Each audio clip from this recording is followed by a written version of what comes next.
attaquer la première partie des apports de l'après-midi sur quels outils pour quel collectif et quels besoins. Donc là, on est sur une partie de compréhension des enjeux. Je vais laisser la parole. C'est moi qui vais enchaîner. Donc, merci Aurélie. Donc, je suis Denis Follet. Je pense que si j'ai pas fait d'erreur, je pense que vous m'entendez et que mon image apparaît à l'écran. Donc, je suis Denis Follet de la Chambre d'agriculture. Je suis basé dans les Côtes d'Armor et je suis chargé d'animer la table ronde qui introduit donc la première partie, comme vous avez vu sur la diapo, quels outils pour quel collectif et quels besoins. Donc, vous avez exprimé là à l'instant que vous vouliez des retours d'expérience d'utilisateurs. Et ben, cette table ronde autour table ronde numérique, va se faire avec 3 participants, donc 2 animatrices de collectif. Donc d'abord Christelle Sanson de la Chambre d'agriculture qui anime depuis 6 ans un groupe 30 000, une vingtaine d'agriculteurs. Elle utilise notamment l'outil WhatsApp dans l'animation de son groupe. Nous avons Audrey Allier du CETA35 qui appuie un GI2E sur l'utilisation du numérique en agriculture.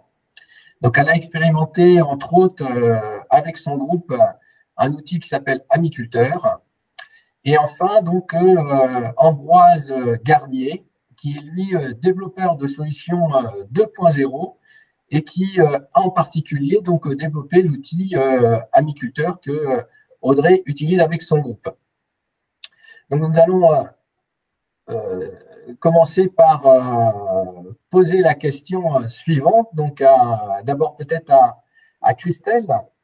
Donc, Christelle, peut-être en 2 mots d'abord, quelles sont les problématiques de votre groupe dans un premier temps, et puis vous nous direz pourquoi vous avez mis en place l'outil WhatsApp et à quels besoins il répondait donc l'outil WhatsApp.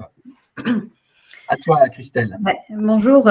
Donc, j'anime un groupe culture qui était de 8 agriculteurs et qui est passé à 17 en 2017, lors des lancements projet Ecophyto 30 000. Leur objectif, c'était d'agir en groupe avec efficacité, puis ils voulaient atteindre davantage d'autonomie et pour améliorer les performances techniques, économiques et réussir le changement. Ça, c'est ce qu'ils avaient rédigé au début du projet. Et pour ce projet, ils avaient besoin de consolider leurs connaissances techniques autour des cultures pour gagner en autonomie de décision. Ils voulaient aussi conforter et sécuriser leurs choix, donc en s'appuyant sur le collectif et d'avoir des éléments pour anticiper et trouver de l'information utile autour des cultures. Alors, comment ont-ils procédé? Donc, il y a bien sûr des rendez-vous collectifs qu'on a toujours régulièrement, 6 à 8 rendez-vous par an, en salle ou au champ. Et entre ces rendez-vous, ils avaient quand même besoin d'organiser des échanges, partager des observations, partager des questions, demander un avis, partager des articles. Et donc, ils avaient besoin d'un outil pour tout ça. Donc, après, je ne sais pas, on arrive sur la deuxième question là. Voilà, c'était ça leur objectif au départ. Et vous avez choisi donc WhatsApp. Qu'est-ce qui apporte? Pourquoi vous avez porté votre choix sur WhatsApp? On s'est posé la question quels outils ils connaissaient les uns et les autres. Donc, on est resté sur des choses très basiques qu'ils connaissaient. Il y avait beaucoup, il y a eu Messenger ou WhatsApp que certains connaissaient. Donc, voilà, pour ceux qui ne connaissaient pas, ils ont regardé un peu les uns les autres, là, comment ça fonctionnait, et ils ont retenu WhatsApp pour mieux maîtriser les contours du groupe et les participants. Donc WhatsApp, c'est déjà un outil qu'ils utilisaient déjà dans le cadre privé. Une partie des agriculteurs l'utilisaient à titre personnel et pas forcément à titre professionnel. Donc, c'est des outils qu'ils connaissaient, qu'ils avaient déjà sur leur téléphone. Ils ont fait ce choix-là. On n'est pas allé à ce moment-là découvrir d'autres outils qui pourraient exister plus professionnels finalement, mais des outils qui existaient déjà, qu'ils utilisaient déjà. Ok, merci Christelle. Alors Audrey, même question en fait. Pourquoi vous avez choisi donc Amiculteur et en quoi donc Amiculteur répondait à vos attentes? Oui, donc bonjour. En fait, nous, on travaille avec un groupe d'une dizaine d'agriculteurs. On est 3 animateurs et on travaille sur l'utilisation du numérique dans l'agriculture. Donc, on a 3 thèmes: OAD culture, OAD lait et outils d'échange entre agriculteurs. Et en fait, on avait comme problématique que le groupe ne se connaissait pas du tout. Donc, on avait besoin de créer de la dynamique de groupe. Et on avait aussi ce problème de se voir régulièrement. En fait, c'est un groupe qui se voit à peu près 2-3 fois par an. Et on avait besoin vraiment de maintenir cette dynamique, de pouvoir échanger avec eux régulièrement. Donc, on a décidé de passer sur Amiculteur. Donc, c'était surtout pour pouvoir communiquer et partager du contenu. Et puis aussi s'organiser entre animateurs, comme on était 3.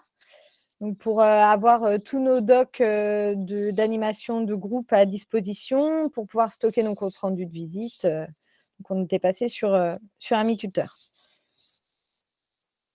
D'accord, très bien. Ambroise, maintenant, donc vous êtes le concepteur de l'outil Amiculteur, donc vous avez entendu Audrey et Christelle présenter l'utilisation qu'ils avaient donc des outils numériques dans le cadre de l'animation de groupe. En quoi Amiculteur peut répondre à d'autres besoins qui n'ont peut-être pas été exprimés dans les deux témoignages précédents? Alors, bonjour à tous. Alors donc nous, Amiculteur, en fait, voilà, on est 4 cofondateurs. Juste pour rappeler l'historique, on vient du monde de l'agriculture et il y a 3 personnes qui étaient animateurs de groupe, hein, dont moi partie. Et notre constat, en fait, au début, c'était effectivement que les collectifs, il y a déjà une diversité de collectifs en agriculture qui existent, et nous, on va s'adresser à des collectifs qui peuvent être des groupes d'échange entre agriculteurs, qui peuvent être des collectifs d'organisation de filières, ou qui peuvent être des coopératives ou des réseaux d'agriculteurs. Et ce qu'on constate en fait dans ces collectifs, c'est qu'il y a différents types de besoins. Les 2 principaux besoins qui sont assez généralistes, c'est voilà, ça a été dit par Christelle, je crois, maintenir le lien groupe entre les réunions. C'est par exemple l'exemple d'un groupe qui met en place une filière locale avec des agriculteurs qui portent le projet, qui se voient tous les mois et qui, entre-temps, doivent faire avancer des projets. Et les difficultés qu'ils ont, c'est voilà, entre les différents canaux du mail, du WhatsApp, du SMS, des fois ils sont un peu perdus. C'est aussi des besoins de retrouver facilement les ressources du groupe. Audrey le disait, pouvoir retrouver les documents. Et donc c'est ce côté-là, un peu avoir tout au même endroit, pouvoir facilement partager, échanger avec son groupe de manière simple et retrouver les documents du groupe. Donc ça, c'est une première catégorie de besoins. Et puis une deuxième catégorie de besoins un peu plus spécifique qu'on voit, alors pas dans tous les groupes, ça va être plutôt des groupes de partage d'expérience, des G2E, des groupes 30 000, des groupes éco-plutôt, des choses comme ça, qui ont besoin d'aller plus loin dans l'échange d'expérience. Ça peut être des groupes qui mettent en place, par exemple, des essais participatifs ou des expérimentations au champ chez les agriculteurs, et qui là ont des besoins plus spécifiques de capitaliser l'information, faciliter l'organisation des essais et faire que les agriculteurs puissent remonter facilement les données au reste du collectif. Donc voilà les besoins en fait aussi qu'on a pu identifier sur le terrain. C'est d'une part des besoins assez généralistes de coordination, de facilitation de la vie des collectifs, et puis aussi des besoins un peu plus spécifiques autour de la capitalisation d'informations, et notamment pour des groupes qui mettent en place des essais au champ. Je me permets d'intervenir juste, Ambroise, parce que j'ai une question, et Denis, je vous interromps, une question dans le chat. En 3 mots, Ambroise, il y a un de nos internautes là qui demande c'est quoi Amiculteur? Je ne connais pas. Est-ce que tu peux résumer en 3 mots? Parce que j'ai répondu qu'on n'aurait pas de présentation détaillée dans Maintenant, il y a un lien utile ou de démonstration que tu peux mettre dans le chat? Oui, alors effectivement, donc pour ceux qui veulent avoir un peu plus d'informations, vous pouvez aller voir sur notre site internet et puis effectivement prendre contact avec nous pour avoir des démos, il n'y a pas de souci, au contraire. Et donc en 3 mots, Amiculteur, c'est un outil collaboratif qui a été conçu spécifiquement pour faciliter les dynamiques collectives et l'animation des groupes d'agriculteurs. Et c'est une plateforme, on va dire, qui permet d'organiser des activités. Alors ça peut être partager des échanges, mais aussi organiser des remontées de données. Et c'est quelque chose qui, quelque part, va permettre d'aller plus loin que ce qu'on peut faire avec WhatsApp, où on a juste un fil de discussion. Là, on va retrouver des outils pour s'organiser avec un agenda du groupe, l'accès à un espace de stockage, et puis la possibilité aussi d'organiser des remontées de données, des suivis d'expérimentation. Et donc, voilà, on a conçu l'outil en relation avec des animateurs de groupe et des collectifs d'agriculteurs pour finalement proposer une solution collaborative qui réponde aux besoins d'animation d'un collectif. Merci. Merci Ambroise pour ta réponse concise parce que notre temps est compté. Mais je pense que effectivement il y a moyen de retrouver pas mal d'informations en tapant amiculteur sur les moteurs de recherche et on a de l'info et après on peut vous contacter. Donc une deuxième question maintenant. Je reviens donc du côté de Christelle. Donc, vous avez mis en place les outils. Est-ce que vous avez rencontré des difficultés particulières à la mise en place? Donc, en l'occurrence, là, en ce qui vous concerne, donc la mise en place de l'outil WhatsApp. Et qu'est-ce que vous en avez identifié donc des limites? Christelle, tu n'as pas ton son. Il faut que tu remettes le son, Christelle. On n'a pas rencontré de réelles difficultés. C'est pas apparu comme une difficulté, en tout cas pour certains agriculteurs qui n'avaient pas de smartphone, donc de téléphone pour accueillir un programme type WhatsApp. Mais ça ne leur a pas apparu comme un frein. Ils étaient 12 sur 17 au début à avoir WhatsApp. Maintenant, ils sont un peu plus équipés. Donc, voilà.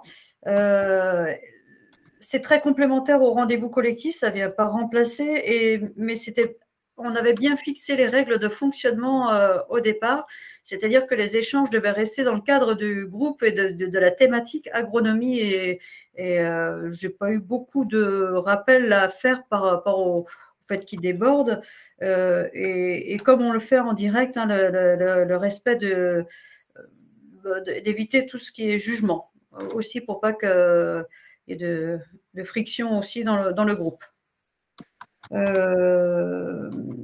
Tous les membres n'ont pas WhatsApp et puis tout le monde ne participe pas de la même façon, de façon aussi active, mais c'est pareil, de toute façon, quand ils sont en collectif, en direct entre eux, c'est pareil, il y a toujours des personnes qui participent plus que d'autres. Bah, c'est pareil, sur ce groupe d'échange, il y a des personnes plus actives que d'autres.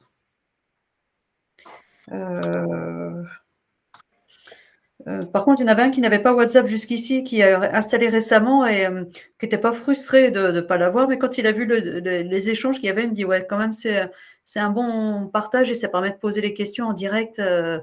Il a trouvé ça, ouais, c'était au-delà de ce qu'il imaginait quand même au départ.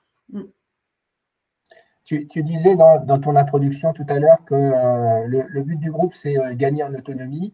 Est-ce que tu as un fonctionnement particulier avec toi dans ton utilisation par rapport justement à cet objectif de leur faire gagner les agriculteurs en autonomie?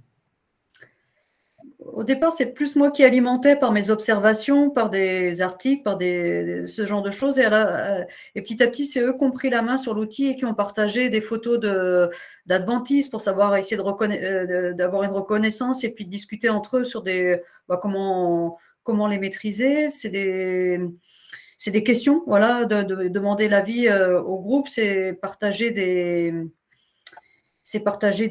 eux-mêmes partagent des articles, des vidéos, des choses qu'ils voient également.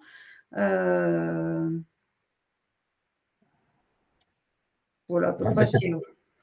Non, très bien. Tu me disais quand on a préparé cette table ronde que maintenant tu les laisses un peu se questionner et se répondre à leurs questions et tu interviens seulement toi en dernier recours quand il n'y a pas de réponse à leurs questions pour leur.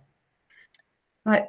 Ça, c'est parce que leur objectif, c'est l'autonomie de décision et je trouve important que ce soit entre eux qu'ils trouvent leurs réponses pour qu'ils ne soient pas dépendants de mes réponses pour prendre des décisions. Donc, c'est aussi volontairement que parfois j'attends pour répondre. Alors maintenant, j'apporte des compléments ou des fois, je n'interviens pas du tout. Je les laisse fonctionner aussi entre eux. Leur objectif, c'est l'autonomie de décision. Donc, je suis là pour faciliter les choses, animer, des fois à réalimenter, hein, mais faire en sorte que ce soit leur outil à eux et qu'ils apprennent à se passer de moi aussi.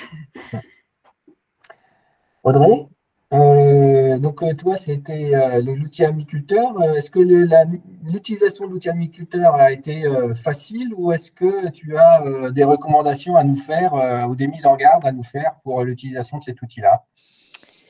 Alors, comme disait tout à l'heure Christelle, donc WhatsApp, c'est utilisé au perso aussi. Donc, la différence avec Amiculteur, nous, c'est un outil pro. Et en fait, c'est très compliqué d'amener les agris en fait, à l'utiliser parce qu'ils vont l'installer, ils vont l'utiliser une fois et puis ils n'ont pas l'habitude d'y aller régulièrement. Donc, petit à petit, ils perdent l'habitude d'y aller. On n'a pas bien lancé l'outil en fait au moment où on l'a mis en place dans le groupe. On a eu du mal à créer une dynamique numérique.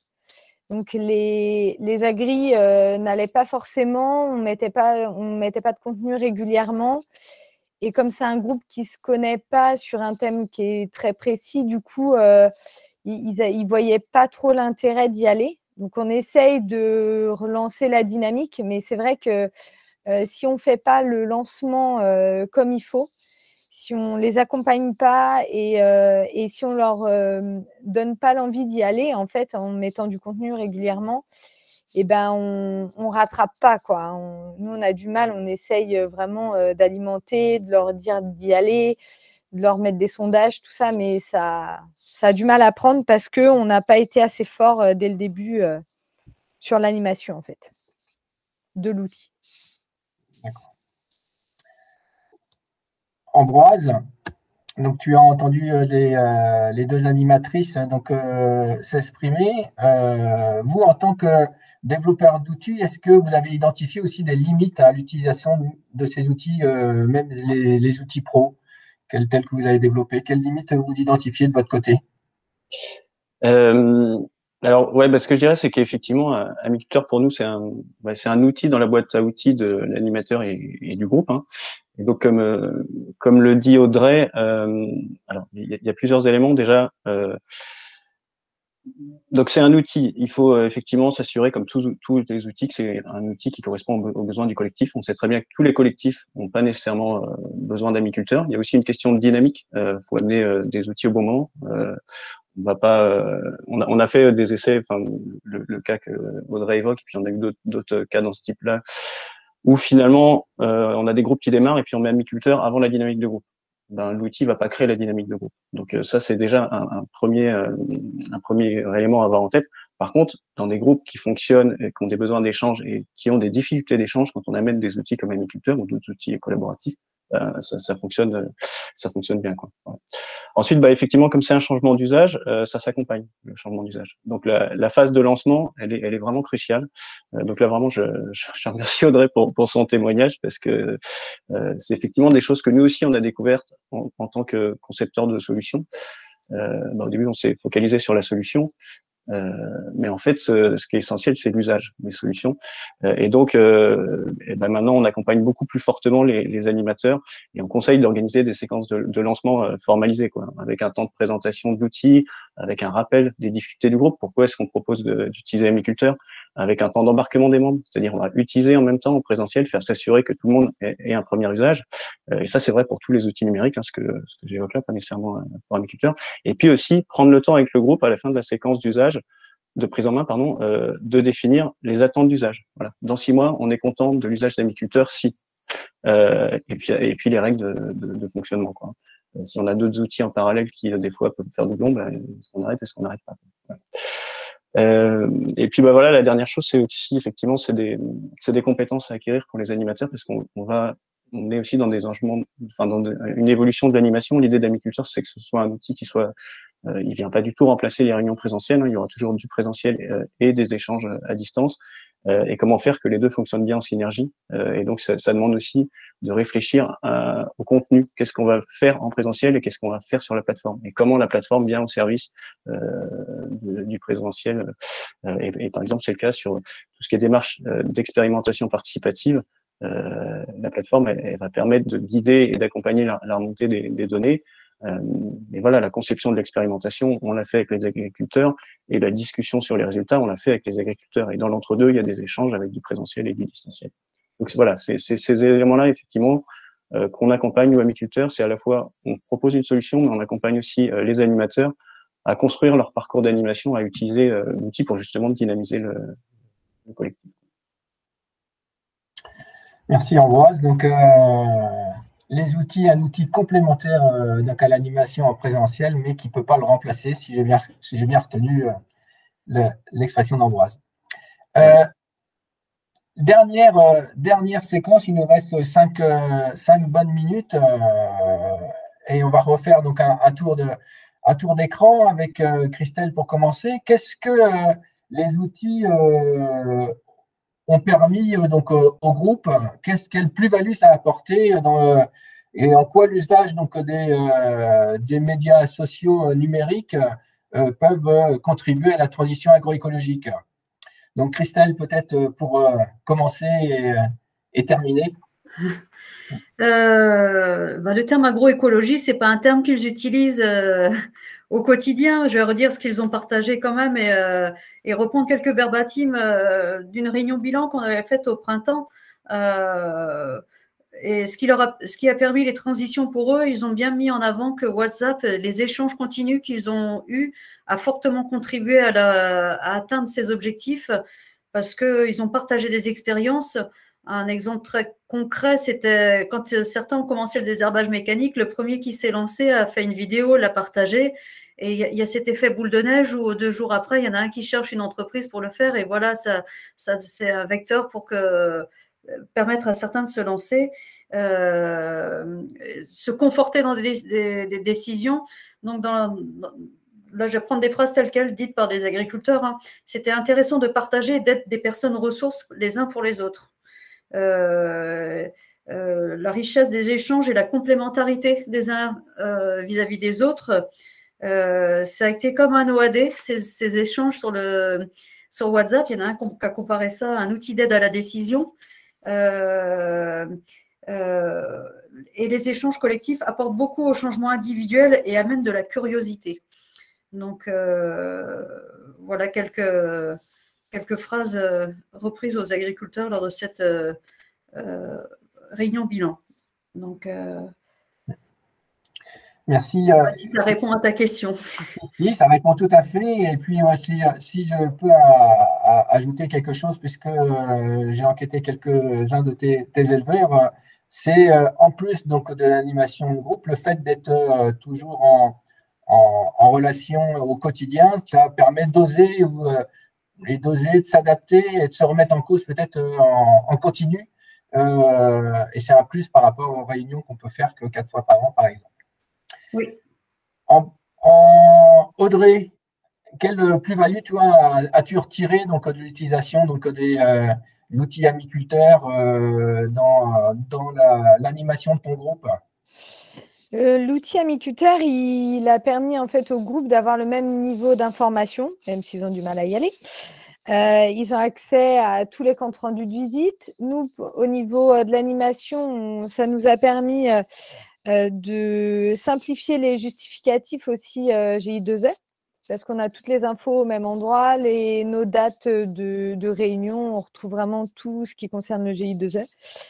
Et ça nous a permis aussi de simplifier pour les préparations de réunions et notre organisation. Donc, on retrouve tout au même endroit. Concernant l'agroécologie, en fait, en parallèle du projet GI2E, on a, avec la start-up Apiculteur, on était aussi dans un projet d'IVA. Donc, il parlait tout à l'heure, Ambroise, d'expé participative. En fait, dans le groupe GI2E, on a aussi créé, via le projet d'IVA, une brique avec Apiculteur. On a co-construit une brique d'expé participative qui permet en fait à des agriculteurs de tester des protocoles qu'ils ont envie de tester. Et en fait, il y a une remontée de données sur des résultats visuels, donc partage de photos, comptage de pieds. Par exemple, on a fait des expés comme blé dans le maïs. Donc, ça nous permet de centraliser toutes les informations, de pouvoir après en discuter en groupe. Et voilà. Bien, merci Audrey. Donc, on va finir donc avec Ambroise qui va nous dire également quelle plus-value lui voit donc, dans l'utilisation d'outils, que ce soit donc, comme amiculteur ou d'autres dans l'animation des groupes, et peut-être aussi préciser dans l'utilisation de projets R&D où vous avez quelques expériences aussi dans ce domaine-là, des projets innovants en recherche et développement intégrant ou impliquant aussi des chercheurs. Ouais, bah, je peux parler de cet exemple-là si on veut. Donc, on a un des collectifs qui utilise Amiculteur, qui est en fait un collectif mixte de chercheurs, techniciens, conseillers et éleveurs qui travaillent sur la conception de systèmes innovants en élevage et qui en fait souhaitent mettre en place une logique finalement on va dire de co-conception des questions de recherche et puis ils ont aussi une exploitation où ils font des expérimentations et puis les agriculteurs aussi font des expérimentations et donc ils cherchaient une plateforme collaborative justement pour coordonner et animer en fait ce collectif bien sûr en complément hein, des animations et tout qu'ils peuvent faire en présentiel. Donc voilà, ils ont utilisé par exemple Amiculteur. Et en fait, voilà, je trouve que ça peut être, en termes de plus-value, un exemple intéressant parce que, enfin voilà, nous, on a aussi proposé la solution parce qu'on est convaincu que dans la transition agroécologique, ça passe beaucoup par les groupes et que c'est essentiellement une question de coordination, d'échange entre les acteurs. Tout à l'heure, Christelle disait, bah, effectivement, il y a quelqu'un qui a utilisé tel matériel et il a envoyé la vidéo, les autres s'inspirent. En fait, voilà, ça se passe beaucoup comme ça. Et il y a aussi le rôle des animateurs qui est essentiel. Et puis le dernier élément, c'est aussi de pouvoir expérimenter en collectif et partager, mutualiser les données. Et c'est aussi ce qu'on a développé en partenariat avec le CETA là, sur la brique et essais collaboratifs. Donc voilà un peu les plus-values qu'on peut voir en se disant que voilà, nous on espère qu'il y a des plus-values à différents niveaux pour les agriculteurs, ça leur facilite la coordination et le partage d'expériences au sein du groupe. Pour les animateurs qui vont pouvoir aussi animer plus facilement, peut-être gagner du temps sur certaines tâches. Et puis pour les structures, en se disant que des collectifs qui échangent entre les réunions, c'est aussi des collectifs plus innovants. Et donc ça, quelque part, c'est bon aussi pour les structures. Eh bien, merci beaucoup Ambroise, merci à Christelle et à Audrey. Donc un grand merci hein, d'avoir participé donc à cette table ronde. Donc ce qui nous permet donc je dirais un peu de planter le décor. Donc on a présenté quelques outils là dans ces expériences, dans ce retour d'expérience. Mais maintenant Aurélie va élargir un petit peu le sujet et nous dire comment choisir les outils. Alors, cette petite vidéo, c'est pour vous illustrer qu'il existe plusieurs types d'outils qui répondent à plusieurs besoins différents. Et c'est vraiment important, le morceau de la phrase le plus important, c'est qui répondent à des besoins différents. Parce qu'en fait, faire du numérique pour faire du numérique, en vrai, ça sert ni au groupe, ni à l'animateur. C'est souvent, on se dit que si on veut utiliser des outils numériques, c'est pour gagner en rapidité, en efficacité, pour aller plus loin, et cetera. Et en fait, si on utilise des outils numériques qui sont, pas adaptés aux besoins, ou en tout cas qui répondent à aucun besoin, ça va faire l'effet inverse. Donc en fait, l'idée, c'est que quand on veut, mettre en place un outil numérique, il faut qu'il réponde à un besoin, concret, un réel besoin du groupe. C'est pas l'outil qui crée le besoin, c'est bien, le sens inverse. Sauf que quand on dit ça, d'accord, mais comment on fait pour, identifier les besoins? Comment on fait pour identifier les outils qui répondent à ces besoins-là? Donc pour, y répondre, ce que je vous propose, c'est de regarder ces 2 cartographies. Avec le projet, on a essayé, d'identifier quels étaient les grands types d'outils numériques au service des collectifs d'agriculteurs. Et à côté, on a essayé de voir quels étaient les types de besoins, qui existaient, auxquels pouvaient répondre ces outils. Et comme ça, quand vous rencontrez, des groupes, avec, ces besoins-là, vous pouvez, regarder derrière, quels sont les outils qui sont utiles. Alors, je vous propose de commencer par, les types d'outils. Alors, quels sont les différents types d'outils qui peuvent être intéressants pour les collectifs d'agriculteurs? Alors, on a donc 7 types d'outils que l'on a identifiés dans le projet. On a tout d'abord les outils de stockage. Donc, on a vu que vous étiez quand même assez nombreux à l'utiliser. Il y a les outils de stockage pour les animateurs, mais les groupes d'agriculteurs aussi peuvent avoir leurs outils de stockage. Ensuite, il y a les outils de communication interne, c'est-à-dire les outils qui permettent de communiquer entre membres du groupe d'agriculteurs. Donc là, on a les outils de communication lors des réunions. Donc ça va être, par exemple, les outils visio.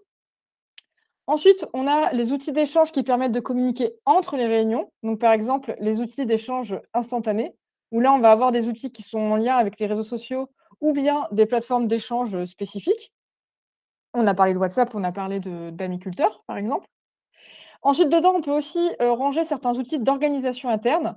Donc, par exemple, tout ce qui est planning de réservation ou bien les plannings pour convenir de dates communes ou les agendas partagés, etc. Et puis, on a aussi tout ce qui est outils de création de documents parce qu'on peut être amené à créer un document et à le partager au sein d'un groupe. Donc, par exemple, créer un flyer que l'on va ensuite communiquer au sein du groupe. Alors, on parle de communication interne, on parle également de communication externe. Donc là, on va avoir tout ce qui est réseaux sociaux, tout ce qui est site internet, ou bien pareil, des documents que l'on va créer et que l'on va diffuser ensuite. Autre catégorie d'outils, nous avons les outils de travail collaboratif. Ensuite, nous avons les outils de veille. Alors là, veille vraiment dans un sens très large. On a tout ce qui est outils de recherche, moteur de recherche, etc. On a les newsletters qui se multiplient quand même pas mal. Et puis, on a tout ce qui est forum ou dans l'idée d'un forum. Ce n'est pas forcément des forums comme on l'entend.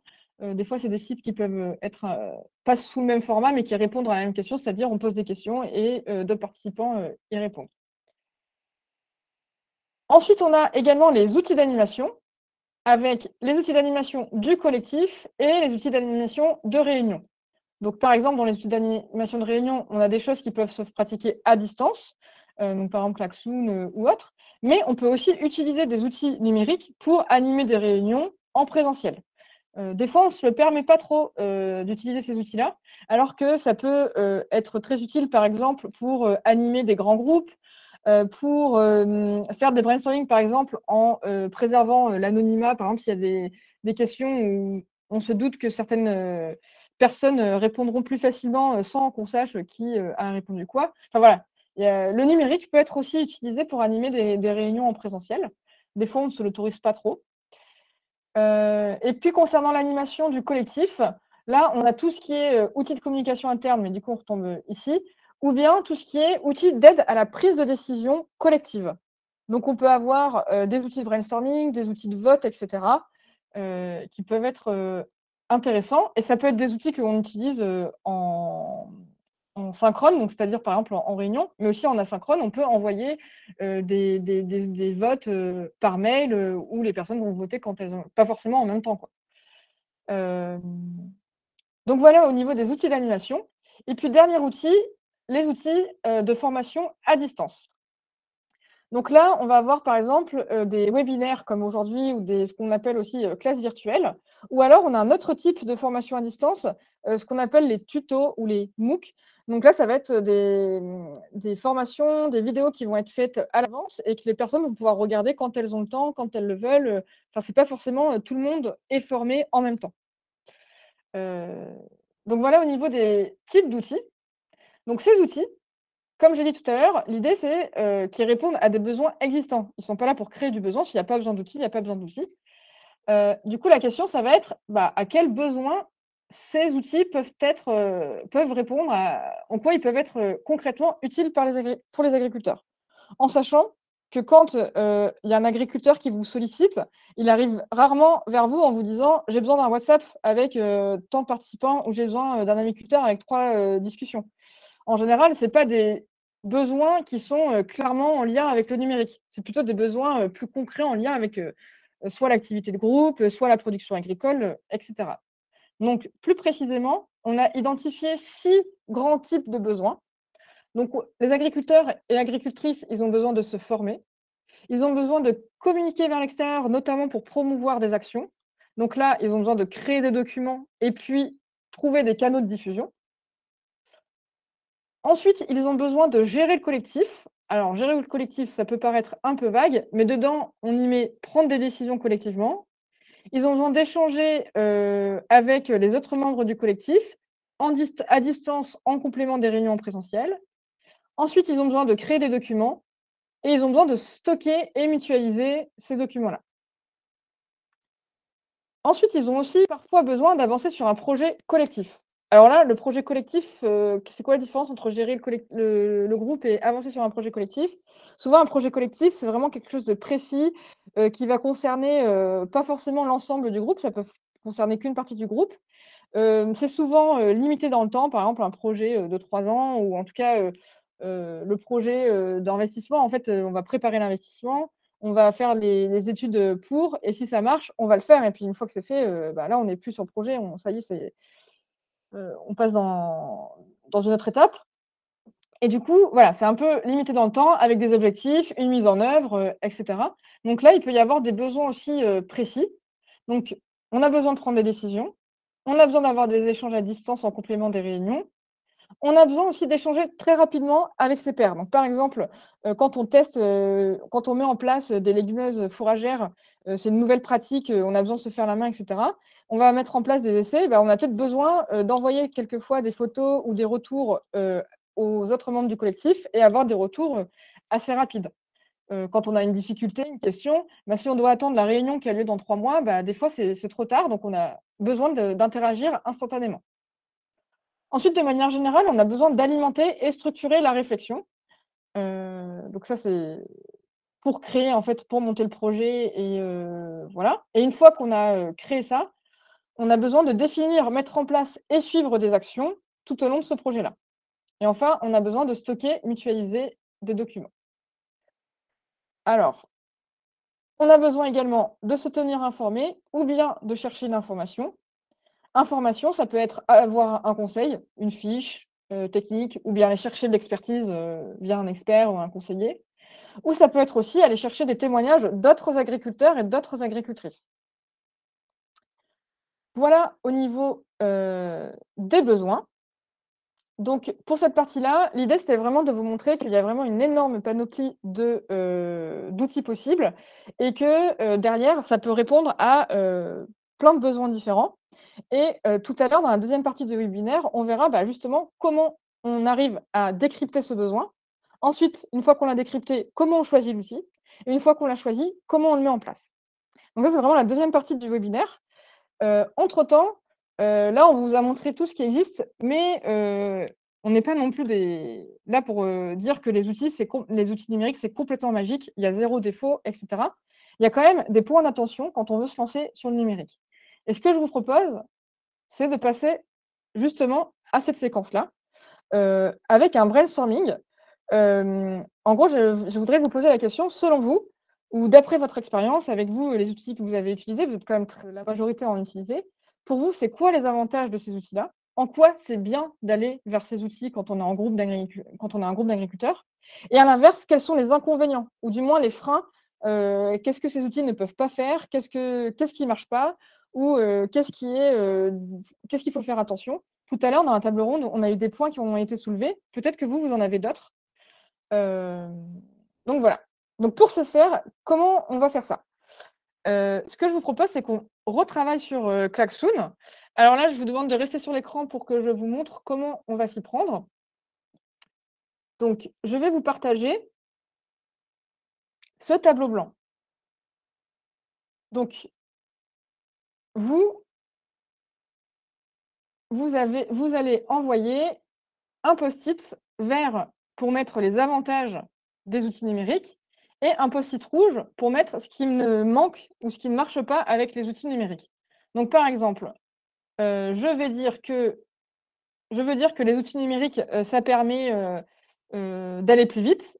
Donc, je vais cliquer sur la petite croix grise entourée d'un cercle jaune, sélectionner la couleur verte et mettre « ça va plus vite ». Ensuite, je clique ici et ça envoie le post-it. Ensuite, vous vous occupez pas du reste, c'est moi qui vais classer avec Audrey.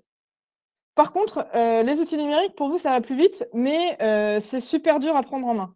Alors, vous cliquez sur la croix grise entourée de cercles jaunes, vous allez sur le rouge et vous mettez « Compliqué ». Et vous envoyez.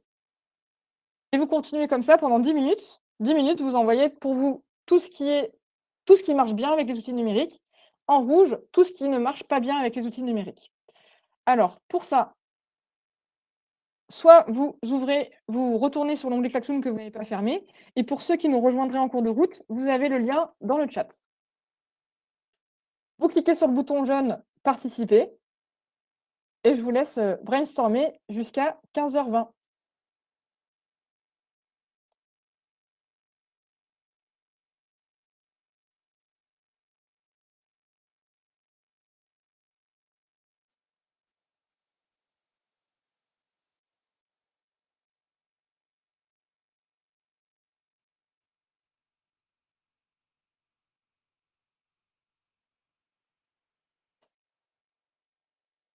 Et bien sûr, si vous avez des problèmes, vous n'hésitez pas à envoyer un message sur le chat, on viendra vous débloquer.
Donc vous pouvez envoyer plusieurs post-it. Il reste encore 3-4 minutes.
Alors, pour ceux qui ont envoyé toutes leurs idées, ce que je vous propose, c'est de faire une pause de 10 minutes. Donc vous éteignez votre micro, votre caméra, vous pouvez aller faire ce que vous voulez, prendre un café ou autre, et on se rejoint à 15h30. pour ceux qui n'auraient pas fini, vous pouvez envoyer encore quelques post-it, puis partir en pause. Voilà, donc on se rejoint tous à 15h30. Si vous entendez Audrey ou moi parler, c'est pas à vous qu'on s'adresse, on va juste pendant la pause devoir échanger toutes les deux. Mais vous pouvez voilà, couper, récupérer un peu de dynamisme et puis on se retrouve à 30.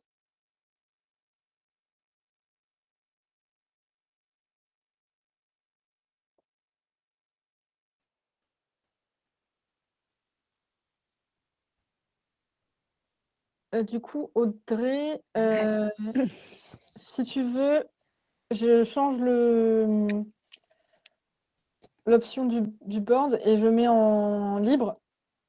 Du coup, tu peux, je suis en train de partager, ouais, tu peux aller chercher les idées et les mettre. Donc en gros, j'ai fait des paquets. Ouais, Et j'étais en tu train vois, de c'est à regarder. gauche. Et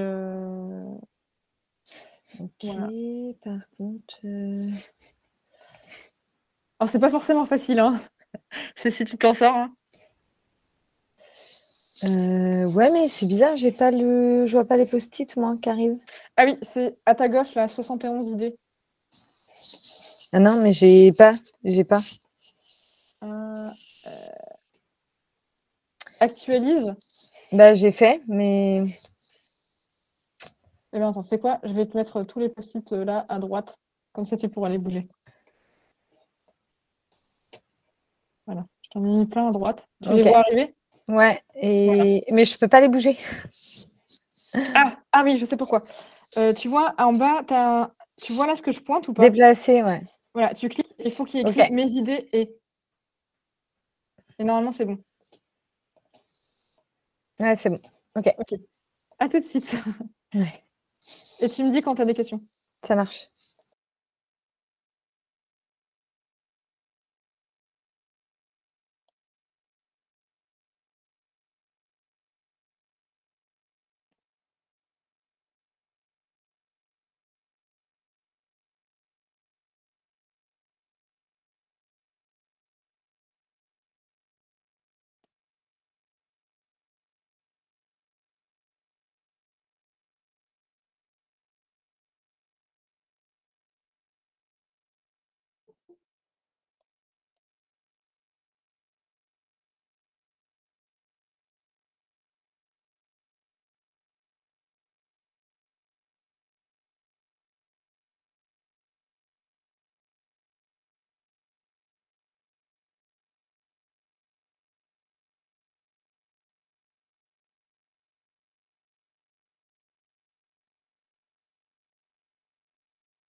Tu peux m'en remettre d'autres si tu veux, j'en ai plus. Je ne sais pas si c'est toi qui as mis ceux-là au milieu, là. Ceux-là, là. Non, Ah tu oui. vois pas ça, j'ai bougé. Oui, oui. Non, c'est pas moi, mais ça marche. Si tu veux, je t'ai mis tous les verts. En fait, je t'ai mis les verts parce que je pense que c'est plus facile de faire soit que les verts, soit que les rouges. On est d'accord. Voilà, je t'ai mis les derniers verts. Merci.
C'est bon pour moi, Audrey. Enfin, il reste 10 post-it, mais c'est des post-it qui sont déjà, qui ont déjà été mis.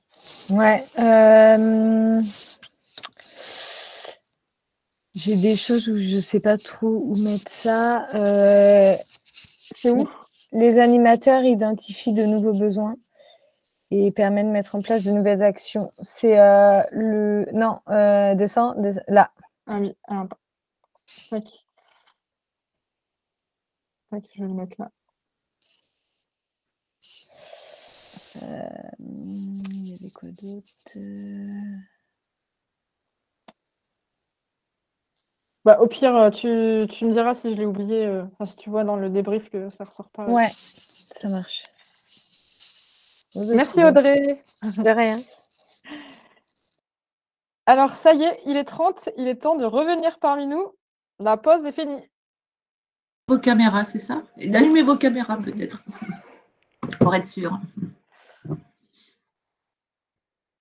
Alors, on va donc débriefer. Donc deux possibilités. Là, vous pouvez regarder soit sur l'onglet Klaxoon, soit sur l'onglet Google Meet. Vous verrez la même chose, comme vous préférez. Alors, nous allons commencer par les avantages. Ces outils-là, qu'est-ce qu'ils permettent? Qu'est-ce qui marche bien avec les outils numériques? Je me permets, Aurélie, excuse-moi, est-ce que du coup l'idée, comme on en avait échangé un peu en amont, ne serait pas que il y ait les caméras ouvertes parce que là on va pouvoir avoir un temps un peu plus interactif, c'est ça, d'échange? C'est pas ça que tu avais un peu en tête? En fait, on va vous laisser la parole après, donc c'est mieux de vous voir parler que de voir un écran noir quand vous parlez. Donc oui, c'est le moment d'allumer ces caméras. Si vous êtes de retour. Donc, au niveau des... comment on va procéder là? Je vais faire 5 minutes de débrief vos post-it, et puis après, vous allez pouvoir réagir à ces post-it. Donc, au niveau des avantages, on a un gros paquet sur le fait que ces outils, ça permet d'échanger de l'information, du contenu, de mutualiser des compétences, des connaissances, des partages d'expériences. Donc voilà, vraiment partager des éléments. Ces éléments-là, on peut les partager plus rapidement, de manière plus spontanée, avec plus d'interactivité. Avoir des réponses à des interrogations plus rapidement, plus facilement. Du coup, c'est plus facile de se coordonner. Donc voilà, il y a beaucoup de choses à ce niveau-là. Le fait que ça fluidifie les transferts d'informations, ça permet de faire des recherches et de trouver des infos, des documents facilement, rapidement. Et on a alors aussi des informations qui sont les mêmes pour tout le monde, avoir le même niveau d'information tout en pouvant contrôler les accès si besoin. C'est des outils qui peuvent être plus faciles que par mail ou par SMS, en tout cas des canaux différents. Et ça peut être pour certains cas intéressant de varier ces canaux parce que par mail, on a déjà beaucoup de choses. Et ça peut être intéressant sur des sujets précis et particuliers d'avoir un autre canal pour pouvoir vraiment mieux suivre, mieux s'y retrouver plutôt que d'être noyé dans les mails. Alors, ces particularités, ça permet quoi concrètement?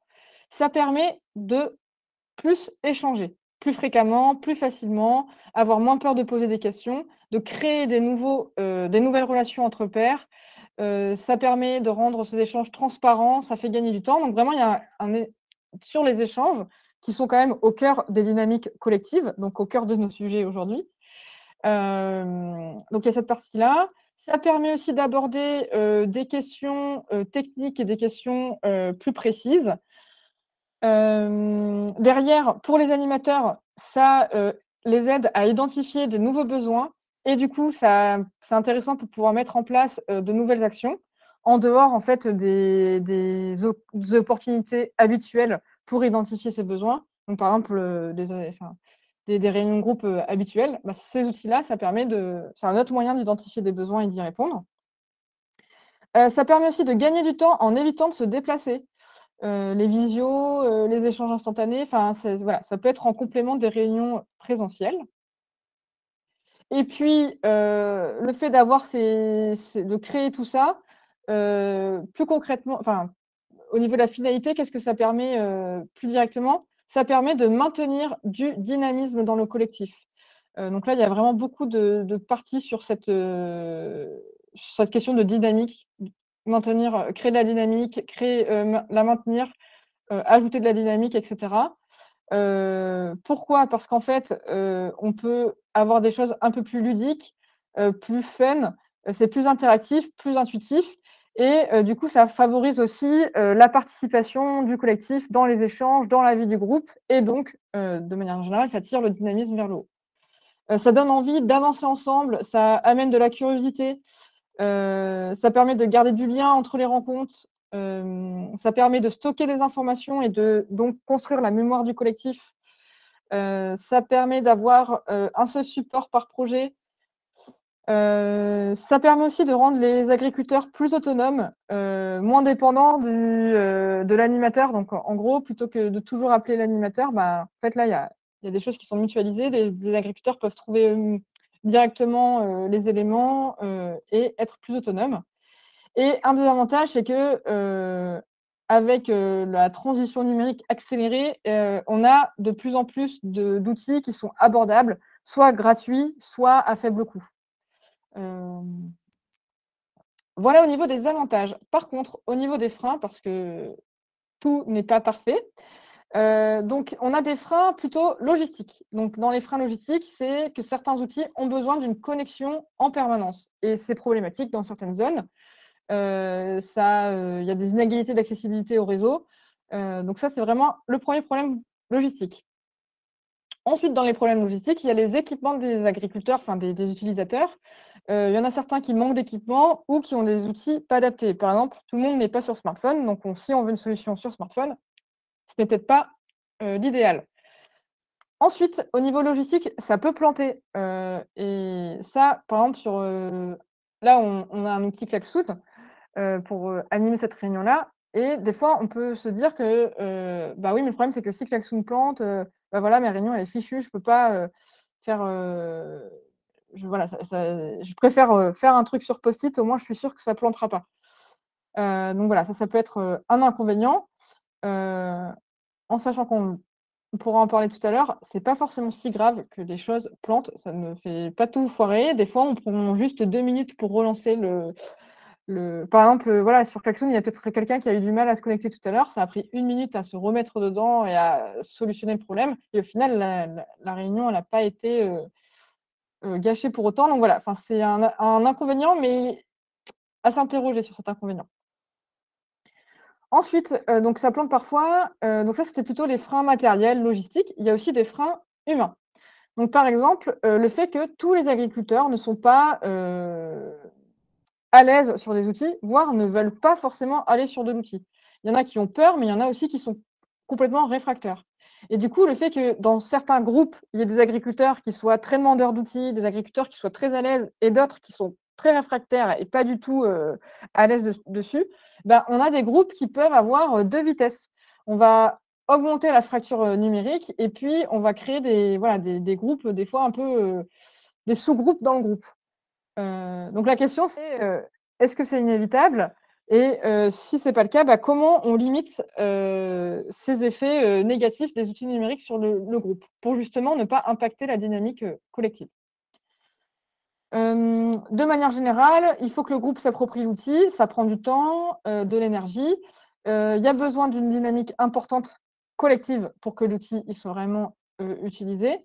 Ça demande de l'assiduité de la part des utilisateurs et puis ça demande aussi de la disponibilité, que ce soit pour les utilisateurs ou pour l'animateur. Ça demande parfois de la réactivité. Est-ce que c'est toujours possible? Est-ce que c'est évident? Pas forcément. Et pour certains, vous trouvez que certains outils peuvent être chronophages et au final, est-ce que le jeu en vaut la chandelle? Est-ce que le temps passé par rapport au résultat, est-ce que ça valait le coup? Beaucoup de travail d'animation au départ. Voilà, temps de mise en route pour quel résultat? Autre point, l'hyperconnexion. Le fait qu'on a de plus en plus d'outils et si on fait tout pour, tout le temps, tout sur le numérique, 100 % numérique, à chaque fois qu'on veut faire un truc, on passe par du numérique, bah, à la fin, on devient, complètement hyper connecté.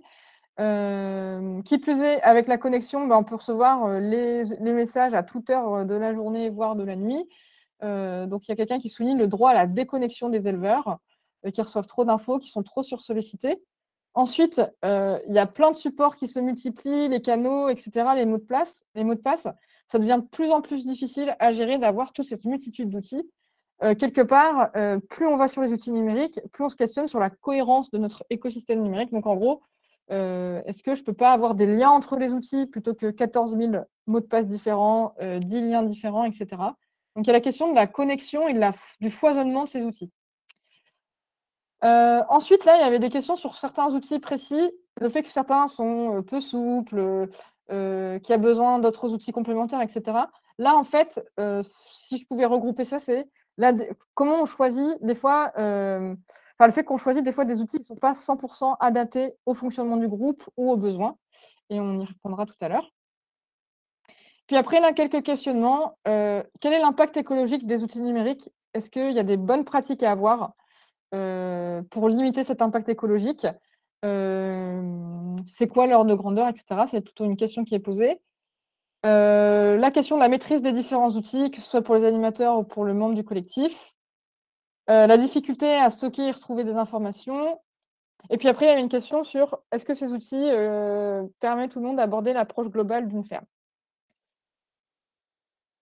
Alors, j'ai peut-être pas vu tous les post-it, mais du coup, on a quand même fait pas mal le tour. On voit qu'il y a plusieurs avantages à ces outils-là, mais qu'il reste quand même des freins d'ordre logistique, matériel ou bien humain, qu'il y a des dérives auxquelles il faut faire quand même attention. Et voilà.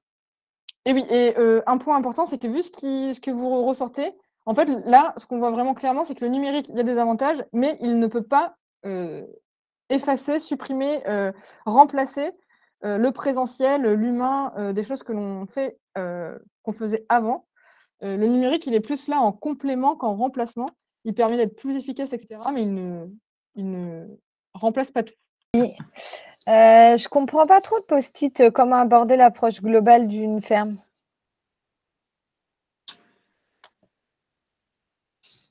Alors peut-être celui ou celle qui a rédigé ce post-it peut apporter quelques éléments de réponse à Audrey. Oui. Et alors c'est peut-être Dominique qui a inscrit ce message puisque tu as levé la main. C'est peut-être toi, Dominique? Oui, c'est ça. Oui. Dans les témoignages là qui ont été apportés, vous avez beaucoup cité des échanges autour des pratiques suivies d'essais ou témoignages vidéo sur une expérience de désherbage mécanique, voilà. Et je me demandais comment en fait, est-ce que les outils n'avaient pas un effet réducteur, voilà, de rentrer un peu dans des cases par rapport à des questions qu'on a envie de travailler autour de la reconception des systèmes, de l'approche globale des fermes. Voilà, s'il y a des outils qui sont plus indiqués que d'autres ou des façons de faire, je suis intéressé par cet aspect-là. Alors, j'aurais peut-être tendance à dire, Denis, tu peux peut-être apporter quelques éléments, enfin Denis Follet, pour qu'ils se reconnaissent, quelques éléments, puisque ça fait peut-être un lien ou une transition avec les réflexions sur le projet Agoragri, sur lequel tu es engagé, ainsi que d'autres, pour le lien entre l'approche agroécologie, ou on va dire plutôt système, et outils numériques. Est-ce que je ne sais pas si je n'ai pas forcément une réponse à la question précisément. Moi, ce que je vois dans l'utilisation des outils numériques comme ça au quotidien ou de façon fréquente, c'est que ça permet à des éleveurs ou des agriculteurs de se remettre en cause plus facilement et d'oser tester des choses. Après, ça permet, ce qu'on regardait dans Agoragri, c'est que dans le fonctionnement en fait, du raisonnement des agriculteurs, il y a les connaissances qu'on accumule qui sont issues de l'expérience, je dirais, un peu fondamentale, qui est tout le socle de la recherche, qui apporte de la connaissance. Il y a les connaissances qui sont de terrain, qui peuvent être venir des expériences plus locales qu'un voisin a mis en œuvre, qui a testé telle ou telle pratique. Et puis après, ce qui permet de mettre en connexion les connaissances, je dirais, plus fondamentales avec les connaissances plus empiriques et locales, c'est la manière dont l'agriculteur met en connexion ces deux sources d'information. Et donc, ça passe par l'apprentissage, ça passe par l'animation du groupe.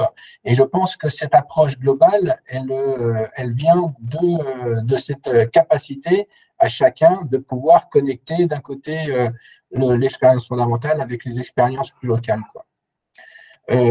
Alors, bon, c'est une tentative de réponse. Je pense que c'est sans doute pas la seule, mais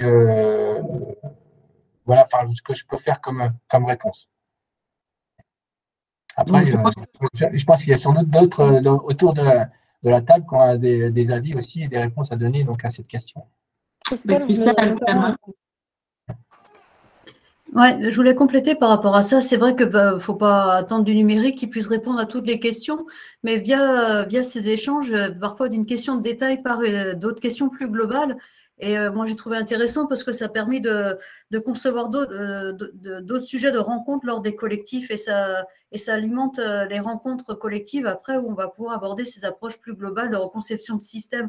Quand on est parti de questions de flore, par moment, on a réabordé ça de façon collective pour une approche système de questions d'azote, de forme d'azote et d'efficacité. Ça a amené à des approches plus globales d'autonomie de système qu'on a abordées après collectivement. Donc, c'est au service d'eux, au service du collectif, au service des questions, mais c'est vrai que ce n'est pas via le numérique qu'on a attendre du numérique qui puisse répondre à ça. Je ne suis pas certaine qu'ils sont là pour ça. Au service d'eux, mais pas pour répondre directement à ces questions-là.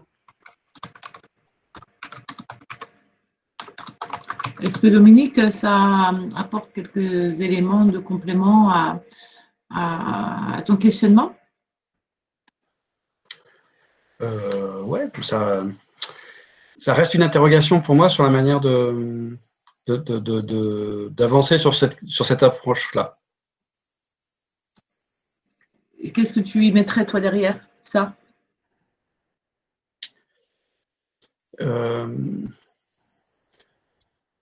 En fait, c'est la question un peu du relationnel, en fait, le fait qu'on passe par de l'écrit. En fait, ça met une distance avec les gens dans la compréhension et dans le message qui est délivré aussi, dans la façon dont il est reçu. Et j'identifie ça un peu comme une difficulté pour prendre en compte l'interlocuteur dans ses objectifs globaux et de savoir comment on va pouvoir bosser ensemble dans une approche d'accompagnement de la ferme. Mais voilà, c'est une question. Hein, j'entends tout ce qui est partagé. Je pense qu'il faut regarder.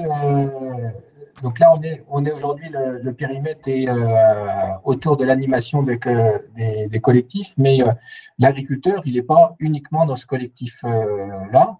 Il y a tout un environnement, donc il va chercher son information à travers, donc si on reste sur le numérique, à travers d'autres outils. Il est adhérent à des forums, il peut être dans un autre groupe qui, je pense à celui de Christelle, il y a beaucoup de tes agriculteurs sont aussi dans un groupe lait qui, donc ils ont de l'information aussi par cet autre groupe lait. Ils sont à la fois aussi sur des forums, ils sont aussi sur... donc en fait, il y a toute une galaxie d'outils qui leur permet de rechercher de l'information et cette approche, je dirais, cette approche globale, ils l'acquièrent de cette manière-là. Et nous, en tant que conseiller animateur, on n'est qu'une petite brique, qui l'amenons vers cette approche globale de l'exploitation.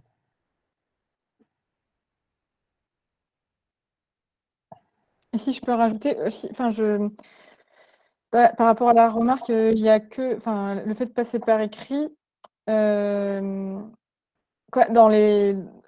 ne sais pas si c'est qu'on parle que des outils d'échange là, ou si parce que dans les outils numériques, par exemple dans les outils d'animation, En gros, on n'a pas forcément que des choses qui passent par de l'écrit. Ou en tout cas, j'imagine que quand on est sur des ateliers de co-conception ou de conception système innovant, c'est pas que les tours de parole. Enfin, il y a des choses où c'est des tours de parole, mais il n'y a pas que les tours de parole. Et par exemple, quand on utilise des post-it ou quand on utilise des paperboards ou quand on utilise... ce que je veux dire, c'est les outils, c'est pas juste envoyer des messages, les outils numériques, il y a aussi des choses qui peuvent être dans le même esprit qu'un paperboard, un post-it, etc. Et avec les outils numériques, on a aussi des choses des choses en plus qu'on peut faire. Donc, par exemple, tout ce qui est sondage, tout ce qui est jeu, tout ce qui est... on peut faire des éléments avec du photolangage, on peut faire vraiment pas mal de choses qui sortent juste de formaliser des phrases par écrit qu'on échangerait. Ça peut aller plus loin. Il faut juste voir quels outils nous permettent. Et du coup, si ça peut vous aider, peut-être que vous pouvez lister, Dominique, quand vous voulez aborder cette question de conception de système, sans numérique. Déjà, vous, comment vous l'abordez? De quoi vous avez besoin? Vous avez besoin de le faire s'exprimer, de le faire ci, de faire ça. Et une fois que vous avez votre liste de ce que vous avez besoin concrètement pour aborder cette approche globale d'une ferme, et ben après, c'est en ayant décomposé en plusieurs actions qu'on peut voir s'il y a des outils. Alors, sûrement qu'il n'y aura pas un outil qui fera tout, mais peut-être qu'il y a des petits outils qui pourront, à ce point-là, je peux le faire avec tel outil, à ce point-là. Mais après, je peux le faire avec un outil. La deuxième étape, c'est est-ce que c'est vraiment pertinent d'utiliser l'outil ou il vaut mieux que je le fasse sans rien? Parce que, comme j'ai dit tout à l'heure, utiliser du numérique pour du numérique, ça ne sert à rien. Des fois, c'est mieux de le faire sans. Mais déjà, de décomposer en plusieurs étapes, c'est quoi exactement faire de la conception Et ça, c'est pas mon domaine. C'est pour ça que je ne donne pas d'exemple trop précis.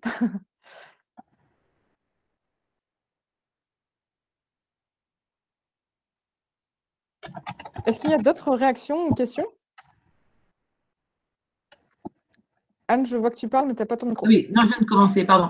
Après, je ne l'ai pas mis sur les post-it et en fait, une question qu'on a déjà partagée ensemble, c'est de dire que certes, il y a le collectif en lui-même, mais comment après, comment on sort, enfin, il y a le et les collectifs qui vont avoir différents outils, qui vont accumuler de l'expérience et des connaissances. Et j'en reviens à l'introduction sur la question de la capitalisation qui a pour objet de transformer les connaissances, de mettre en lumière les différentes expériences. Et ça, comment on le fait avec des usages et des outils très divers et très distincts.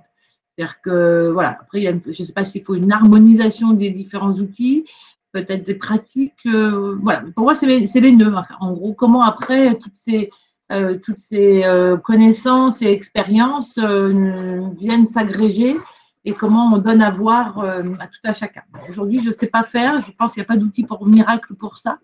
Mais voilà, comment les expériences des uns et des autres font écho, je n'ai pas la réponse.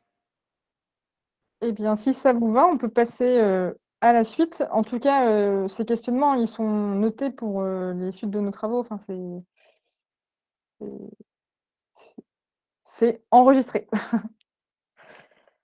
Alors, pour la deuxième partie, donc on a vu à quoi ça sert, quels sont les freins à lever, les difficultés, etc. Et justement, pour la deuxième partie, l'idée, c'est de voir comment on s'y prend, comment on lève ces freins et comment on met efficacement des outils en place. En sachant que tout à l'heure, dans la table ronde, vous avez pu entendre quelques difficultés rencontrées dans les témoignages. Du coup, vous allez peut-être retrouver, j'espère, des réponses par les apports méthodaux là, que je vais vous faire rapidement. Alors, quand on veut mettre en place, oui, juste une petite précision, tous les éléments là que je vais préciser, ils ne sortent pas de mon chapeau. En gros, dans le projet #agriculture de groupe 2.0, en tout, on avait 15 groupes d'agriculteurs qui ont testé des outils. En tout, il y a eu 12 outils différents. Et c'est suite à ces tests en conditions réelles d'utilisation que l'on a développé cette méthodologie-là. Donc voilà, c'est bien issu d'expériences de groupes réels, qui ont vraiment utilisé des outils, qui se sont cassés aussi les dents parfois, qui ont mis en place des astuces qui ont bien marché, d'autres choses qui ont moins marché. Voilà d'où ça vient. Alors, je vais juste passer rapidement. Donc, pour pouvoir mettre en place des outils, quelles sont les différentes étapes? Donc, comme je vous l'ai dit tout à l'heure, la première étape, c'est choisir le bon outil pour répondre aux besoins du bon groupe. Donc ça passe par identifier la problématique du groupe et la traduire en besoin, on va dire, numérique. Une fois qu'on a ce besoin-là, on va pouvoir identifier l'outil, le type d'outil qui correspond, et ensuite, une fois qu'on a le type d'outil, le choix de la solution. Et donc, on va voir comment on fait ça. Et ensuite, on va voir comment on le met en place vraiment dans le groupe d'agriculteurs concrètement. Alors, donc, comme je l'ai dit, première étape, on traduit la problématique du groupe en un besoin numérique concret. Donc, par exemple, si j'ai un groupe qui va dire comme problématique, nous n'arrivons pas à trouver rapidement et facilement les documents dont nous avons besoin, en fait, le besoin qu'il y a derrière, c'est de stocker et partager des documents pour un accès facilité et rapide. Et donc, le type de besoin d'outil qu'il y a en face, c'est un outil de stockage. Donc, vous voyez, j'ai mis outil de stockage, je n'ai pas mis Google Drive. Pourquoi? Parce qu'en fait, ça, c'est vraiment l'étape d'après. D'abord, on est sur quel type d'outil, et c'est après qu'on va sur la solution. Alors, ça paraît un peu artificiel quand je le dis comme ça, mais en fait, c'est que ce qui se passe très souvent, c'est qu'on est soit utilisateur d'un outil déjà. Donc, par exemple, tout à l'heure, Christelle a parlé de WhatsApp, et donc ils sont allés vers la solution WhatsApp parce qu'ils étaient utilisateurs. Alors ça, c'est un choix qui peut être... ça peut être vraiment un argument vraiment important pour le groupe. On veut aller sur un outil que l'on connaît déjà. Mais ce n'est pas forcément le cas de tous les groupes. Surtout qu'après, d'ailleurs, Christelle nous disait que ils se sont rendus compte qu'ils avaient besoin quand même d'échanger pas mal et que derrière, ils avaient besoin de retrouver l'information. Et peut-être que WhatsApp, au final, ce n'était pas l'outil qui était plus adapté pour retrouver l'information. Pour retrouver l'information, on a peut-être besoin d'avoir, par exemple, des discussions thématiques, ce que ne permet pas WhatsApp. Donc, ce que je veux dire par là, c'est que quand on a un besoin, derrière, on met un outil de stockage et ensuite, on va aller étudier c'est quoi les différentes solutions qui existent et en fonction de l'organisation du groupe, des fonctionnalités disponibles, de l'aisance des agriculteurs sur tel ou tel outil, là, on va choisir la solution. Des fois, on va très facilement vers la solution qu'on connaît déjà. J'utilise Google Drive, du coup, si j'ai un petit stockage, je propose directement Google Drive. Ouais, mais peut-être que Google Drive, c'est pas ça qui va être, c'est pas l'outil qui va être idéal pour le groupe. Donc ça, c'est important, ne pas se jeter sur l'outil qu'on connaît déjà. Donc, par exemple, là, une autre problématique, on a des réunions, mais il y a des discussions entre chaque réunion qui n'incluent pas l'ensemble du groupe. Ce sont toujours les mêmes qui échangent entre eux et qui décident sans que tout le monde soit informé. On apprend les choses en réunion au dernier moment quand le choix est déjà fait. Alors là, la traduction du besoin, c'est qu'on a besoin d'améliorer la communication au sein du groupe en facilitant les échanges entre les réunions pour que tous aient les mêmes niveaux d'information. Donc là, on ne va pas peut-être baisser sur WhatsApp. On se dit, j'ai besoin d'outils d'échange instantané. Quels sont les différents types de solutions? Et en fonction des fonctionnalités, des contraintes du groupe, et puis en gros du fonctionnement du groupe, de l'outil, etc., on va choisir la solution parmi tout ce qui existe. Parmi Amiculteur, WhatsApp, Facebook, Slack, etc. Allez, un dernier pour la route pour être sûr que ça passe. Problématique de groupe. Le responsable matériel gère tout seul le planning. C'est très souvent chronophage pour lui et les autres membres doivent se déplacer à la moindre modification, ce qui peut être compliqué parfois, sans parler des erreurs et des ajustements de dernière minute. Donc là, il y a besoin d'organiser la gestion du planning de réservation. Donc là, ça peut être plusieurs types d'outils différents. Ça peut être un outil vraiment de planning et de réservation en ligne, ou bien ça peut être un outil d'échange instantané où en fait, là, on ne va pas réserver sur un planning, mais on va juste s'envoyer des messages. Pour certains, ça suffit. Pour d'autres, s'il y a plus de matériel, plus de membres à réserver, il y a besoin d'aller plus loin. Donc, par exemple, dans les groupes qui étaient dans le projet #agriculture de groupe 2.0, on avait plusieurs groupes qui avaient cette problématique-là. Il y en a un qui allait sur WhatsApp pour faire ça, où en fait, il y avait le responsable qui recevait les messages WhatsApp et qui réservait. Ça suffit pour ce groupe-là, ils sont très contents, mais ils n'avaient qu'un matériel et ils n'étaient pas nombreux. Et pour un autre groupe, il a fallu aller plutôt sur My Planning et Travaux parce que là, c'était une plus grande schema avec plus de matériel. Ils avaient besoin de plus s'organiser. Et là, WhatsApp ne saurait pas du tout été la bonne solution. Donc, même problématique, mais pas même fonctionnement de groupe, même pas même caractéristique. Du coup, on ne va pas sur le même type de solution et on ne va pas sur la même solution au final. Donc, voilà. Donc, à cette étape-là, vous avez identifié le besoin identifié la problématique de votre groupe, vous l'avez traduit en besoin, et du coup, vous avez réussi à trouver le bon outil. C'est bon, vous savez que vous voulez mettre en place un amiculteur, comme tout à l'heure, Audrey. Maintenant, comment on fait? Déjà, vraiment, un point vraiment très important, c'est le lancement. Tout à l'heure, Audrey l'a dit, mais c'est vraiment quelque chose qu'on a retrouvé dans tous les groupes qui ont testé des outils dans le cadre du projet. Le lancement est ultra déterminant pour que la solution prenne. Donc, le lancement, c'est-à-dire présenter correctement l'outil, bien montrer à quoi sert l'outil. Donc, ce qui est notamment conseillé, c'est qu'on n'arrive pas directement avec, voilà, on vous propose WhatsApp, ça va servir à ça, ça, ça. L'idée, c'est aussi que le groupe exprime lui-même sa problématique, le traduit lui-même en besoin, et là, on met, voilà, vous avez identifié une difficulté, voici l'outil qui peut y répondre. Parce qu'en fait, quand on catapulte un outil comme ça dans le groupe, il n'est pas forcément adopté par tout le monde. Ensuite, dans le lancement, une fois qu'on a bien partagé à quoi sert l'outil, il faut bien partager à comment on va l'utiliser, cet outil-là. Comment il fonctionne. Pour être sûr que tout le monde sache bien l'utiliser. Pareil, ça, c'est au lancement de l'outil. Bref, vu ce que je dis, il faut éviter quelque chose que pourtant on a tous fait, ou en tout cas on l'a tous vécu, c'est recevoir ou envoyer des invitations par mail.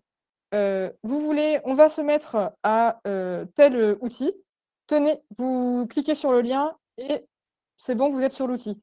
Ça, c'est la meilleure chose pour qu'en fait les gens déjà ne cliquent pas sur le lien et les courageux qui ont cliqué, ils ouvrent et puis voilà.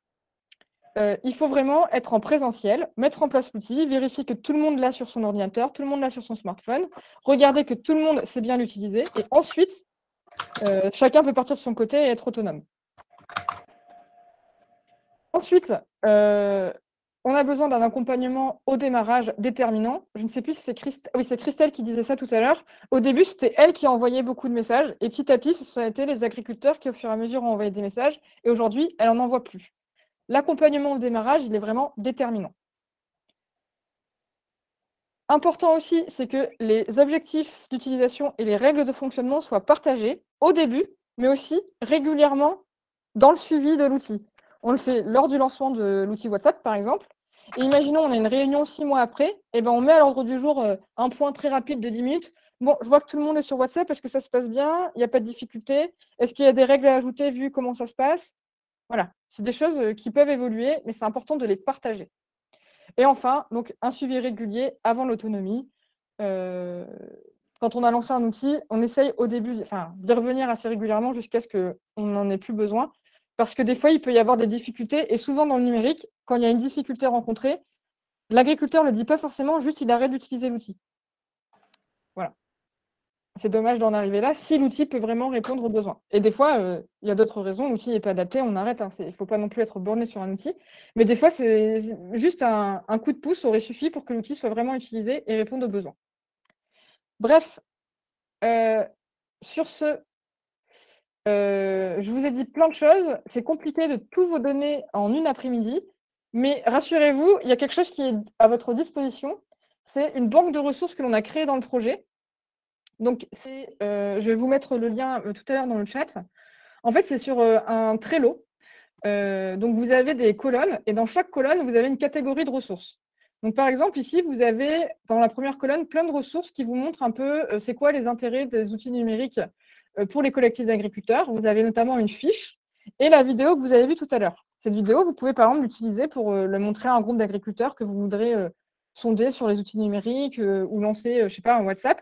Vous pouvez montrer cette vidéo, voir ce que ça suscite pour identifier quels sont les agriculteurs qui sont plus en difficulté, plus réfractaires et les aider à lever ces freins. Ensuite, vous avez des ressources pour se lancer. Vous avez notamment un guide où est vraiment beaucoup plus détaillé la méthode que je viens de vous donner. Donc, comment on traduit la problématique en un besoin, comment on choisit l'outil. Par exemple, il y a des tableaux en fonction des outils avec les différents critères à regarder pour choisir. Donc, par exemple, pour les outils d'échange instantané, vous avez un tableau. On regarde, est-ce qu'il y a des fuites de discussion structurées? qui peut accéder aux échanges, quels sont les niveaux d'accès au fil de discussion, etc. Enfin, vous avez plein de clés pour vous aider à choisir la bonne solution. Et ensuite, vous avez plein d'éléments sur les différentes étapes que je vous ai présentées en 3 mots. Bah là, vous avez une page par étape. Donc, voilà. C'est un guide méthodo en PDF que vous pouvez imprimer. Voilà. Vous avez également... Ah, pardon. Vous avez également des fiches sur des outils. Par exemple, là, je vous montre une fiche sur l'outil WhatsApp avec les plus, les moins, un exemple de groupe qui l'ont testé avec des conseils pour se lancer. Vous avez des vidéos témoignages de groupes qui ont testé des outils. Donc là, on reste cohérent, c'est un témoignage d'une CUMA qui a utilisé un outil WhatsApp. Vous avez des outils... Pardon, ma souris est bloquée. Vous avez des tutos, par exemple, pour utiliser Klaxoon, des tutos pour utiliser Amiculteur, pour utiliser WhatsApp. Vous avez, bon, voilà, vous avez plein de choses. Je ne vais pas tout détailler. Je vous donne plutôt le lien dans le chat et je vous laisse découvrir tout ça. Et surtout, vous avez mon contact si jamais vous avez des questions, des besoins complémentaires. Sachez que je peux vous y répondre et en plus, je peux aussi vous orienter vers des formations puisque via toutes ces ressources, on a aussi des programmes de formation qui sont soit généraux, soit centrés sur certains types d'outils et qui pourraient vous être utiles. Alors, c'est bon pour moi pour cette partie. Je laisse la parole à Anne pour conclure. Ah, tu me laisses la parole. Il n'y a pas un petit bilan sur Klaxoon de tout à chacun, le retour à chaud, Oui. un peu c'est une idée avant? Si, tu as raison. Ah, voilà, je savais bien. Je suis perturbée par ma souris qui m'a lâché. Donc, pour finir, on va aller une dernière fois sur Klaxoon. Je vous remets le lien pour ceux qui l'auraient perdu et pour ceux qui n'ont pas perdu. Vous pouvez aller dessus. Donc là, je vais lancer une activité bilan. Donc, l'idée, vous allez envoyer des post-it de couleur en fonction de ce que vous voulez nous dire. En bleu, vous allez nous envoyer les contenus que vous pensez remobiliser. Par exemple, vous avez trouvé intéressante la vidéo, vous allez la réutiliser, vous mettez vidéo, ou le guide, ou la fiche, etc. Vous mettez en jaune ce qui vous a le plus plu, en vert des choses qui vous manquent à l'issue de la journée, vu qu'on n'a fait qu'une demi-journée, on n'a pas pu tout voir. Donc si, je ne sais pas, moi, il vous manque des témoignages d'agriculteurs, vous pouvez le mettre, par exemple. Et puis en rouge, des remarques constructives, positives ou négatives, comme vous voulez, sur cette demi-journée. Et pour ça, je vous laisse 5 minutes.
Alors, je vous laisse 1 minute si vous avez un post-it, c'est le moment de cliquer sur envoyer.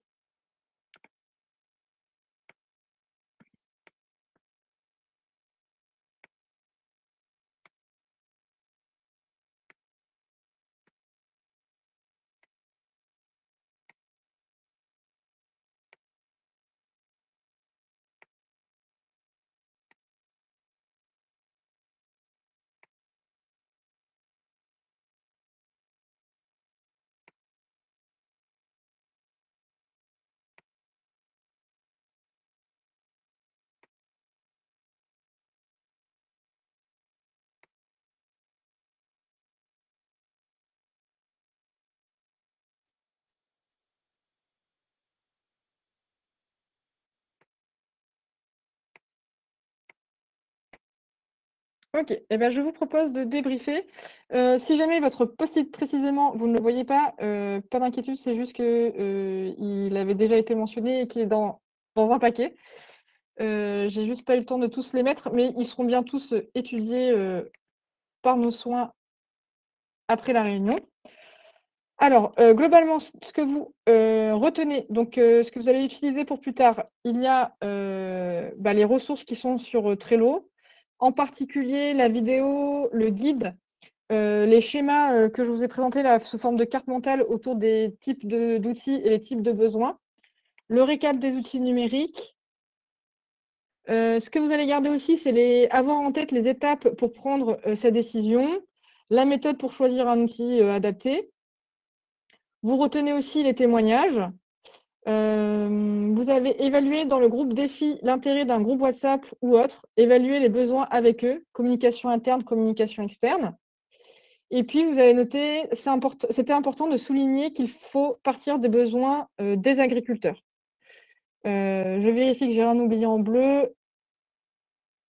L'idée d'alimenter les groupes WhatsApp avec des articles et des observations bout de champ pour faire vivre le groupe au démarrage. Du coup, ça rejoint les préconisations pour la bonne réussite de l'utilisation des outils numériques au profit de la dynamique de groupe.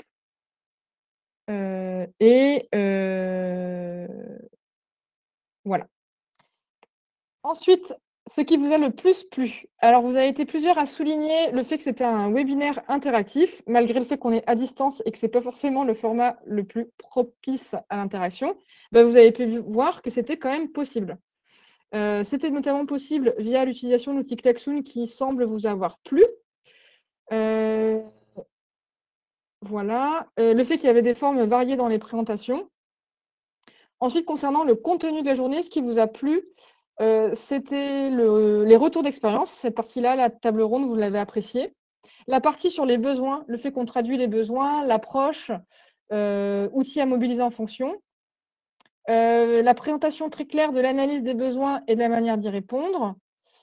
Et puis, ce que vous avez aimé aussi, c'était d'avoir une vision plus large des outils disponibles, de découvrir qu'il y avait toute une palette des possibles.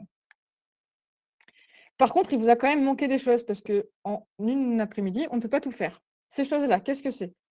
Alors, il vous a manqué des mises en situation et partage d'expériences d'animation de groupe. Eh bien, je vous laisserai être attentif à ce que va dire Anne, du coup, tout à l'heure. Puisqu'il y a des choses qu'on va vous proposer justement après. Je m'attendais plus à une présentation des outils 2.0 existants, et il y en a un autre de ce style-là. Un listing des différents outils. Alors oui, on ne l'a pas fait ici. Par contre, vous verrez, il est disponible sur Trello. Il y a ce qu'on appelle une animathèque, où on a recensé un listing de plein de types d'outils, avec en plus à côté des caractéristiques. Voilà, des différents outils d'échange instantané, quelles sont les différences, etc. Ça s'appelle Animathèque. Il vous suffit d'aller dessus et vous aurez donc ce listing. On s'est attardé peut-être beaucoup sur des outils d'échange instantané. Il y a d'autres outils qui existent. Donc voilà, peut-être qu'on aurait pu aller regarder d'autres outils. On n'a pas eu de retour d'agriculteurs. Et voilà, manque de précision des outils. On est resté sur du général, en fait. On ne vous a pas pris plein d'exemples de solutions. Et donc, dans les remarques, échange à renouveler, échange à poursuivre. Donc, on va en dire 2 mots tout à l'heure. Je pensais que c'était plus appliqué, plus concret. On est resté sur des généralités. Voilà. Là, l'idée, c'était vraiment d'introduire de manière générale sur les outils numériques, les différents types. Pour rentrer vraiment dans le vif du sujet, c'était une étape qui était nécessaire et à voir pour la suite. Et j'aurais bien aimé voir justement un tableau comparatif des plus et des moins des différents outils et une vue des outils déjà connus et utilisés par différents conseillers.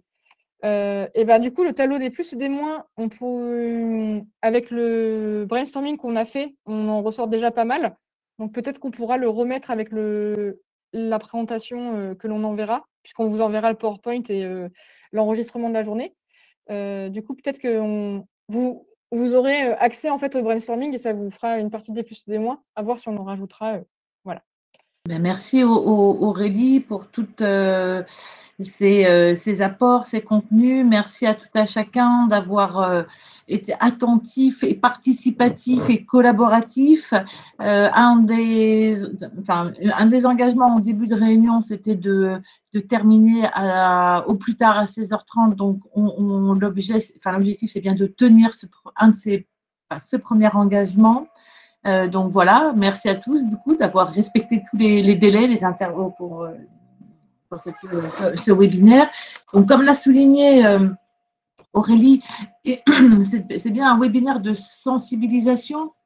Quand je dis sensibilisation, c'est vous donner à voir qu'il y a des personnes qui sont expérimentées. Donc, vous en avez identifié quelques-uns, quelques personnes qui ont pu témoigner. Il y a de la ressource. Aurélie vous en a fait part. Donc, c'est vrai que c'était un souhait de ne pas aller dans le détail de chacun des outils parce qu'on peut se perdre, se noyer dans tout ça. Néanmoins, tout ce qui vous a été présenté sera en accès libre. Alors, quand j'ai mis accès libre aux ressources, ce n'est pas aux ressources au singulier, mais aux ressources au pluriel. Donc, toutes les personnes qui se sont inscrites au webinaire auront l'ensemble des éléments, à la fois diaporama, lien Trello. Je referai un message complet avec les éléments qui vous ont été présentés, également les bilans des brainstorming pour que vous puissiez vous les approprier à tête reposée. Et en même temps, vous recevrez les informations par une adresse mail qui s'appelle collectif.agroécologie@gmail.com. Donc, dès lors que vous vous serez approprié les éléments que vous aurez pu à tête reposée, peut-être vous replonger dedans ou expérimenter avec vos groupes, vous pourrez à tout moment revenir vers nous et poser vos questions sur cette adresse mail-là. Et comme l'a dit Aurélie, elle est également disponible. Donc, je vous ferai un message complet avec l'ensemble des éléments. Voilà, donc pour que ce soit utile dans la durée.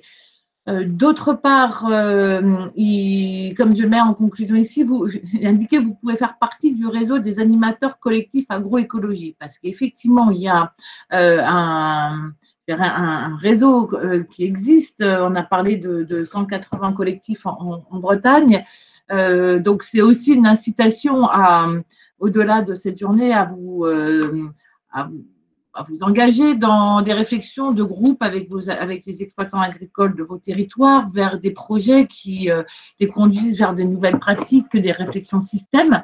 Et donc, de fait, au-delà des outils numériques, avoir accès par ce biais-là à tout un tas d'autres outils autour de la co-conception qui sont peut-être des outils, des ressources qui sont complètement complémentaires aux outils numériques. Parce que je pense que c'est Ambroise qui l'a dit, il n'y a pas que le numérique dans la vie, c'est une boîte à outils, être animateur, c'est une posture, mais c'est aussi pouvoir avoir des outils pour faire au mieux son métier.